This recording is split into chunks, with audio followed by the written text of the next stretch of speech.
জুলাই গণ অভ্যুত্থান দিবস উপলক্ষে শিল্প কারখানায় সরকারি সাধারণ ছুটি দেওয়া হয়েছে। এদিকে ছুটি পেয়ে বাড়ির পথে ছুটছেন শ্রমিকরা। তবে মহাসড়কে যানবাহন কম থাকায় বেশি ভাড়া নেওয়ার অভিযোগ উঠেছে। এ নিয়ে আরও জানাতে গাজীপুরের চন্দ্রা থেকে যুক্ত হচ্ছেন সহকর্মী আলামিন।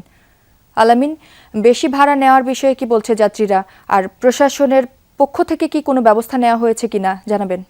জ্যোতি, টানা 4 দিনের ছুটিতে নারী টানে বাড়ি ফিরছেন মানুষ। গাজীপুরের যে পোশাক কলকারখানা রয়েছে সেগুলো কিন্তু 4 দিনের লম্বা ছুটি দেওয়া হয়েছে। সেই ছুটি পেয়ে কিন্তু অনেকেই বাড়ি ফিরছেন। তো আমরা এই মুহূর্তে রয়েছি চন্দ্রা ত্রিমুর এলাকা, যেটি উত্তরবঙ্গের প্রবেশদ্বার বা এক্সিট পয়েন্ট যেটি বলা হয় সেখানে।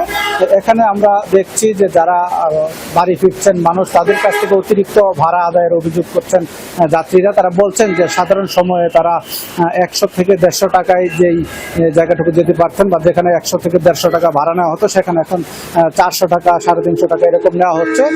এবং প্রয়োজনের তুলনায় যে গাড়ি থাকা দরকার, আমরা তুলনামূলক গাড়ি কম দেখেছি।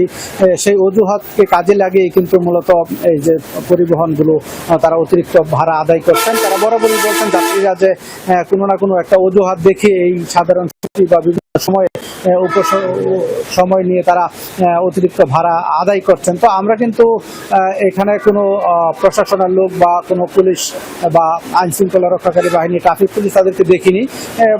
বাসগুলো দাঁড়িয়ে তারা যাত্রী নিচ্ছেন এবং যাত্রীরা প্রশাসনের হস্তক্ষেপ কামনা করেছেন যে তারা যে বাড়ি ফিরছেন সেই বাড়ি যাতে নির্বিঘ্ন যেতে পারে এবং যারা স্বাভাবিকভাবে সহনীয় ভাড়ায় যাতে যেতে পারেন। কারণ অনেকে বলছেন এখনো তারা বেতন পায়নি, তাই তাদের হাতে টাকাও নেই, সেই সুযোগটা কাজে লাগাচ্ছে।